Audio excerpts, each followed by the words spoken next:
ladies and gentlemen. Welcome to another installment of Men on Bourbon.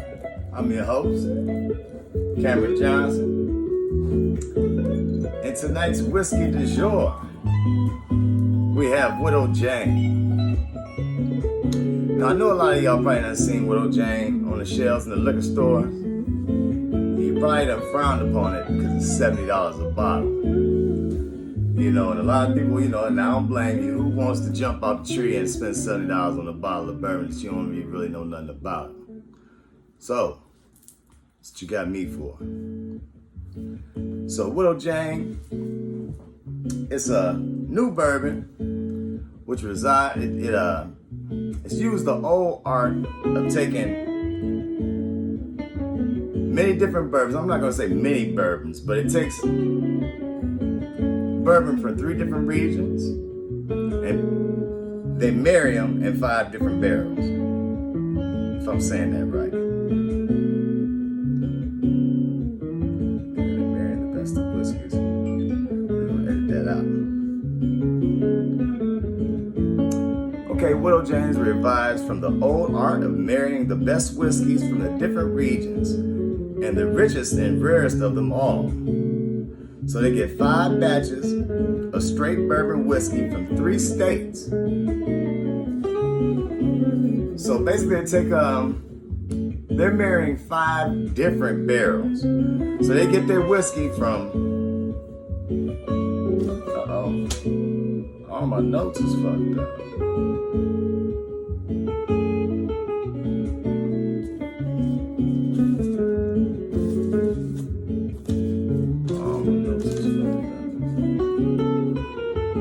Thank God for the art of editing.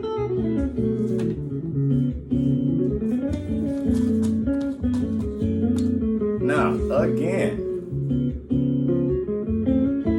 they use the art of marrying the best of the best from 3 different regions. And when they get the bottles from those 3 different regions, they come up with 5 different batches to come up with Widow Jane.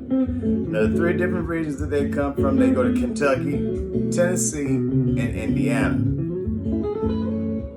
They come up with 5 batches of non-chill filtered bourbon.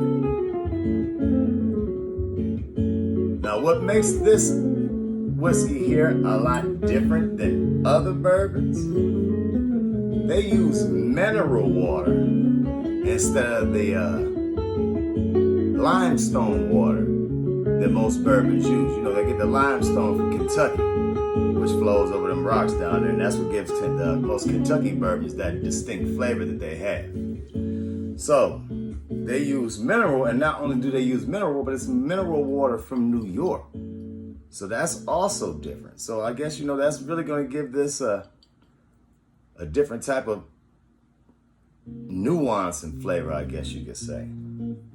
So again, it's a $70 bottle, comes in at 91 proof, and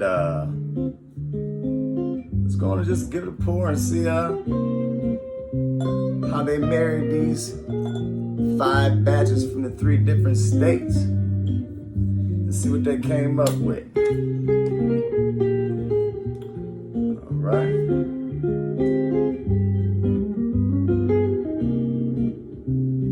All right, the color is nice. Nice copper color, as you can see. Now, when it comes to these legs, there they go. Okay.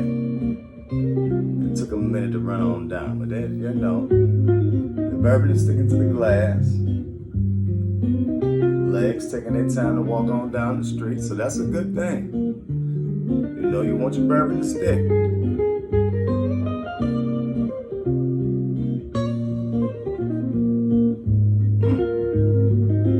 Another fact about this, it was awarded a gold medal for best tasting bourbon for over 6 years in 2019. So 2 years ago it did win a medal.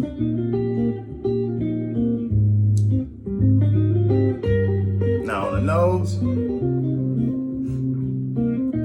very oak forward. Very, very oak forward. Kind of medicinal. You do get a hint of fig. Now, I don't know if I'm tripping, but I mean, I'm kind of smelling vinegar, which I don't normally get vinegar out of a bourbon, but I'm getting a little vinegar on this here.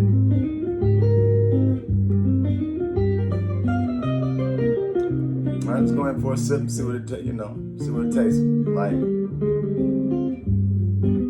Cheers.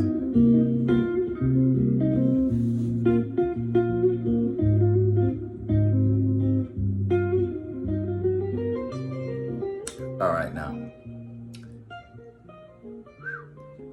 All right, the first sip on the front is real, real dry. But you're getting like a hint of dark cherry and plum. But real tart. Real tart. Going from, try another sip. But it's, like I said, dark cherry, plum. I'm not getting that oak at all. I'm not getting any oak.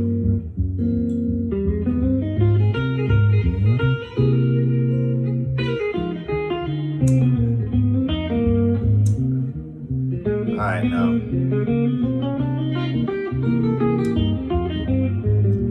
Yeah, I'm still getting that tart. Like I said, getting cherries, plum.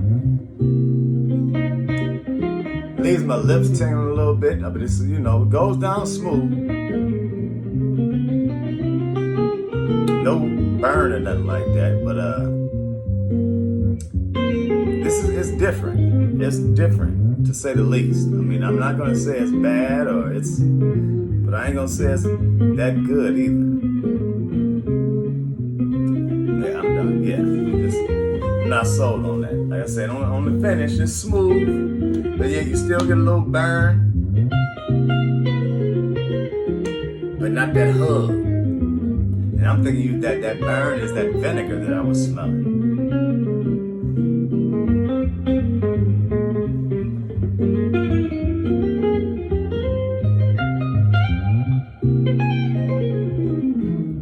Yeah. Like I say, plums, cherries, but the more and more I'm getting into it, I mean, it's starting to resonate a little bit more with me. Where my palate that is. Because now I'm starting to get a little smoke out of here. Starting to taste a little bacon, if that makes any sense. But I'm starting to taste a little bacon in here. And that's about it. I'm not going to go off into, to make you think too much about this bourbon. Now it's $70. I can think of a bunch load of other bourbons that we can get for $70, man. It tastes much better than this. So, on the scale of 1 to 10, scale of 1 to 5, at a $70 bourbon, me, myself, I would probably give this a 2. I don't see me buying another bottle of this. That's just me, myself, personally. For $70, it's just too many other great bourbons out there to try.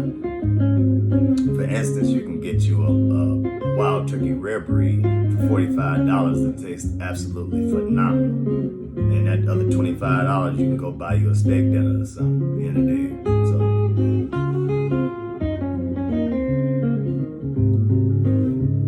All right, now check this out. Now, they do have another, because you know me, I'm a bourbon chaser.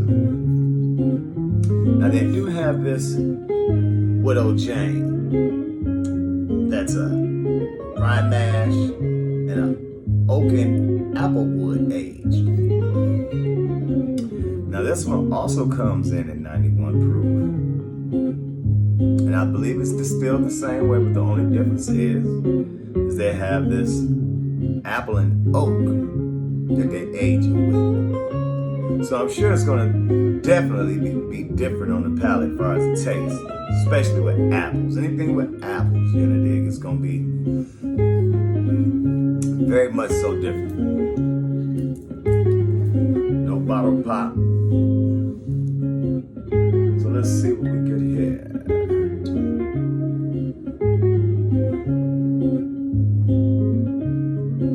This color is a little lighter than the other.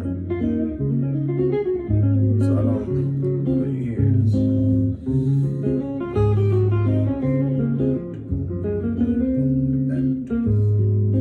Okay,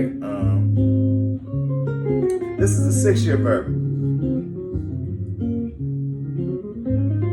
All right, this is a 6-year bourbon. It's not, I believe this one is a 10. Yeah, see, this one is 10. This one is 6. So, okay, that's why this color is a little lighter. So that would explain that. All right. Let's go in for nose in here. See what we get off the nose.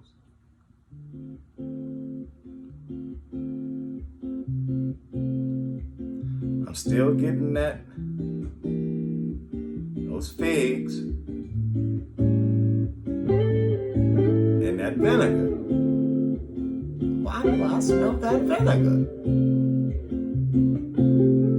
I don't smell any apple. I mean, this is raw. It's opening my. I mean, this is like one of the medicine bags or whatever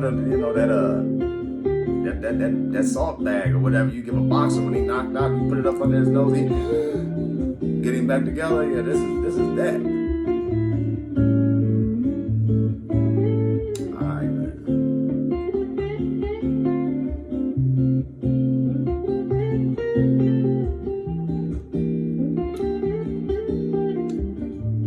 Okay. Now this is a little more pungent than that one. Very medicinal. But you can taste that apple and oak. The oak is very more present in this glass. Very much more present in this glass.